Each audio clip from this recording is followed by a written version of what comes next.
दोस्तों, मुझे उम्मीद है कि आपने समझ ली होगी कि ईरान की ताकत क्या है। अब ईरान ने एक और वीडियो जारी किया है। उस ईरान की वीडियो के अंदर जो मस्जिद अल अक्सा के लिए जो फिलिस्तीन के ग्रुप हैं, चाहे अल कस्साम ब्रिगेड हो, हमास का कोई ग्रुप हो या किसी और देश का कोई ऐसा ग्रुप हो जैसे लेबनान, सीरिया, ईरान या कोई और यमन का ऐसा ग्रुप जो मस्जिद अल अक्सा के लिए काम करता है, उनके तमाम बैच दिखाए गए हैं। जैसे नेटो की सेनाएं, आसान कर देता हूं, परेशान न होइए। नेटो की सेना में कई देशों के फौजी हैं और वो अपने अपने बैच के साथ काम करते हैं, बैच लगाकर। ऐसे ही ये एक ऐसे ग्रुप की वीडियो ईरान ने शेयर करी है जिसमें अलग अलग ग्रुप और संगठन के लोग हैं और मकसद उनका यह है फिलिस्तीन की आज़ादी। अब उस तस्वीर में और उस वीडियो में तमाम वो ग्रुप मौजूद हैं जिसने इजराइल की नींद उड़ा रखी है। देखें, देखिए।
वहीं दोस्तों सिर्फ यहां मामला नहीं रुका, इराक में अल नुजबा नाम का एक संगठन है, ग्रुप है, उन्होंने एक वीडियो जारी किया है।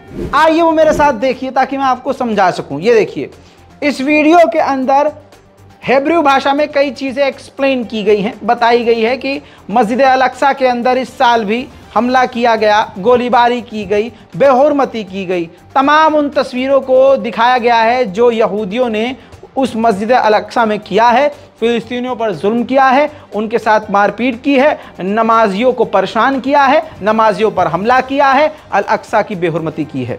ये देखिए, इसमें दिखाया गया है कि अल नुजबा ग्रुप तैयारी कर रहा है, इजराइल का मैप है और पूरी तरह से वो तैयारी कर रहे हैं कि किस किस जगह कैसे कैसे हमला करना है। फ़ोन पर वो किसी से गाइडेंस भी ले रहे हैं। आप देख सकते हैं अल नुजबा ग्रुप जो है वो पूरी तरह से ये वीडियो खुद जारी किया है।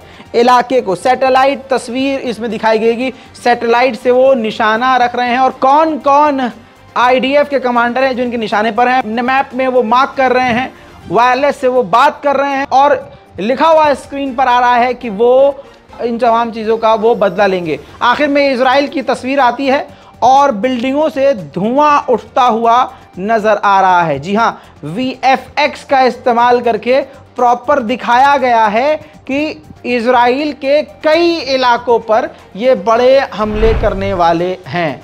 यानी इजराइल की इस वक्त पूरी तरह से नींद हराम है।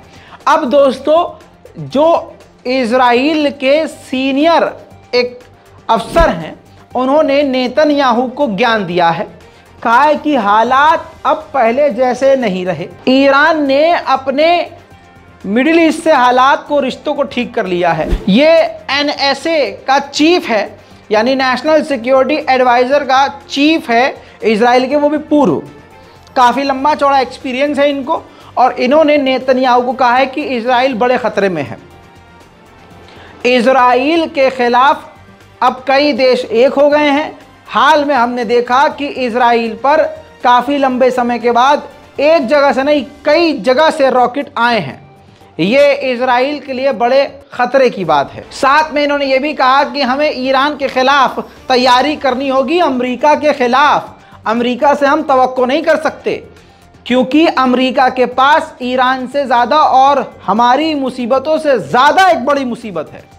यानी बिना नाम लिए चाइना को बता दिया कि वो अमेरिका के गले की हड्डी है, लिहाजा हमें बिना अमेरिका के ही ईरान पर हमले की तैयारी करनी होगी। अब आप समझिए कि इजराइल की कितनी टाएं फिसो रखी है, कितना परेशान है, कितना डरा हुआ है इजराइल। इजराइल ने नेशनल वाइड अपने चारों तरफ बॉर्डरों को मजबूत कर लिया है और सबसे घातक एयर डिफेंस सिस्टम को तैनात कर दिया है। गाजा की तरफ सबसे घातक डिफेंस सिस्टम नहीं है, सबसे घातक और मजबूत एयर डिफेंस सिस्टम उसने सीरिया और लेबनान के बॉर्डर पर तैनात किया है, क्योंकि वहां से भी इसका दम निकल रहा है कि अब यहां से अंदर से नहीं उधर से भी रॉकेट आ सकता है।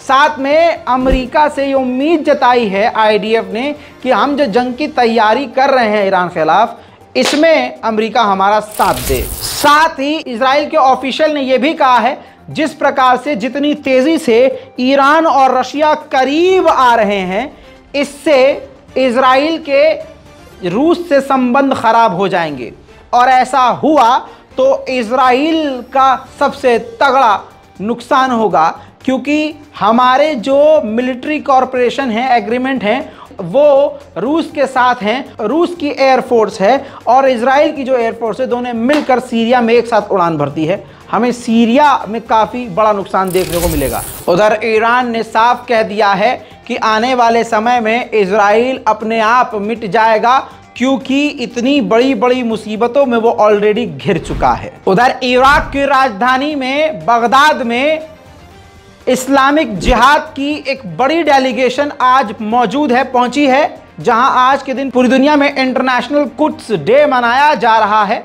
उस पर यह भाषण दे सकें। वहीं दोस्तों, ईरान और तालिबान करीब आ रहे हैं। यह भी उन लोगों के लिए जोरदार तमाचा है जो इस खतरनाक दौर में भी शिया सुन्नी करने से बाज नहीं आ रहे। यह तस्वीर उनके मुंह पर जोरदार तमाचा है। एक तरफ ईरान की डेलीगेशन, ईरान के फॉरेन मिनिस्टर हैं और एक तरफ तालिबान की डेलीगेशन और तालिबान के फॉरेन मिनिस्टर हैं। दोनों ने, ईरान और तालिबान ने कई अहम मुद्दों पर सहमति जताई है। आने वाले समय में इस मीटिंग का असर आपको नजर आने वाला है।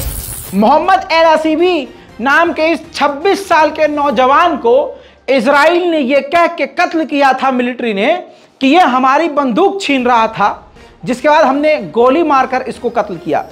जब इजराइल ने ही इसकी जांच पड़ताल करी, इजराइल की ही जो एजेंसियां हैं उन्होंने जांच करी, तो पाया कि इसने एक भी क्राइम नहीं किया था। इस नौजवान का कोई गुनाह नहीं था, बस फजूल में इस नौजवान को कत्ल कर दिया गया। अब दोस्तों आगे इजराइल क्या करेगा उन कातिलों के साथ नहीं पता, लेकिन आपको अच्छे से मालूम है कि यह पहला केस नहीं है। इजराइल इसी तरह से ताकत का इस्तेमाल करके फिलिस्तीन के मुसलमानों का खात्मा कर रहा है। उधर यूएन के एक्सपर्ट्स ने भी साफ साफ कह दिया है इजराइल को कि आप फिलिस्तीन के इलाकों पर कब्जा करना बंद करें और फिलिस्तीन पर हमला करना बंद कर दें। ठीक ऐसे ही जैसे भारत के मुसलमानों के साथ भारत में बहुसंख्यक समाज कर रहा है, वैसे ही यहूदी फिलिस्तीन के मुसलमानों के साथ कर रहे हैं। तो भारत के मुसलमान फिलिस्तीन के मुसलमानों के दर्द को अच्छे से समझ सकते हैं। ठीक ऐसे ही भारत के ईसाई भी बहुसंख्यक समाज के निशाने पर हैं। ठीक वैसे ही यहूदी भी ईसाइयों को हिकारत से देखते हैं। जैसे ये तस्वीर देखिए, ये जो नन है वो बाहर खड़ी हुई हैं चर्च के।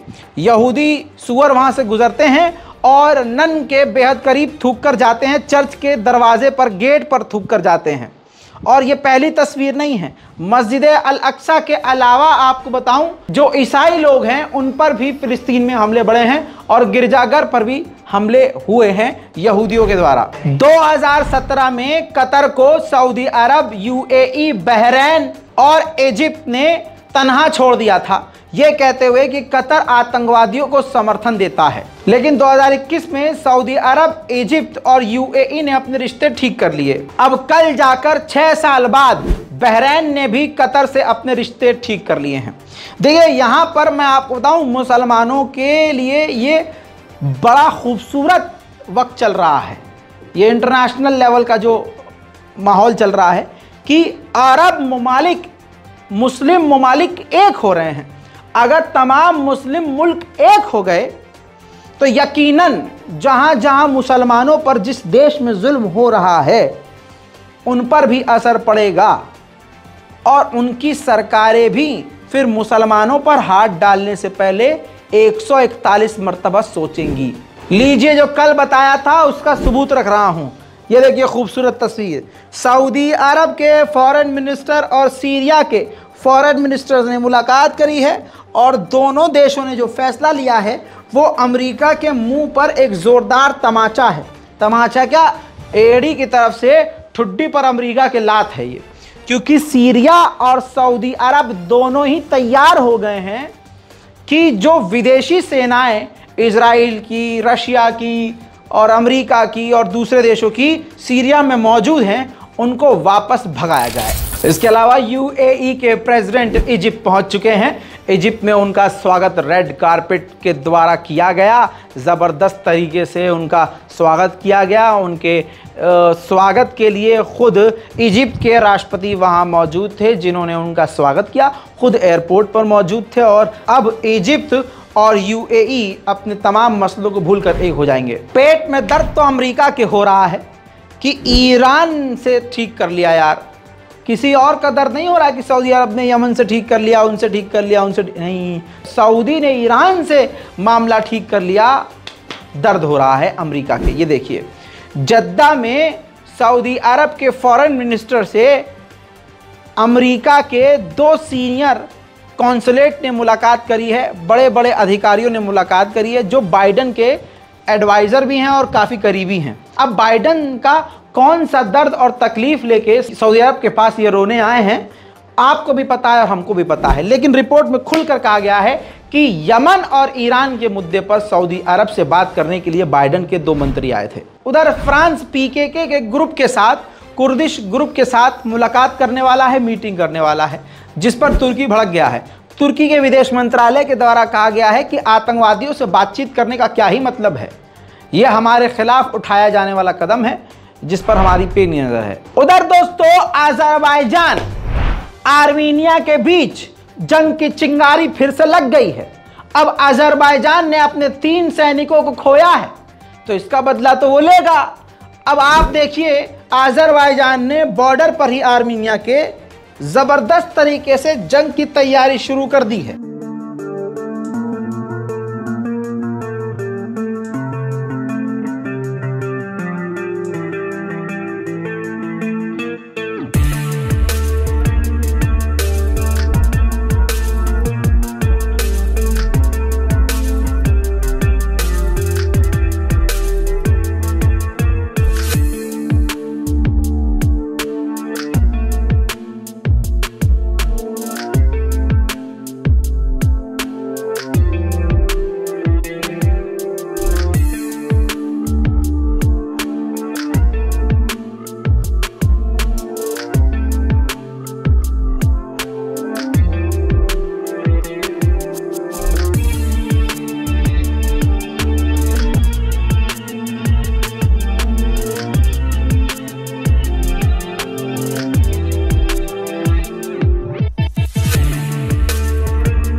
मिडिल ईस्ट की आज की इस रिपोर्ट पर अपनी राय कमेंट में जरूर लिखिएगा।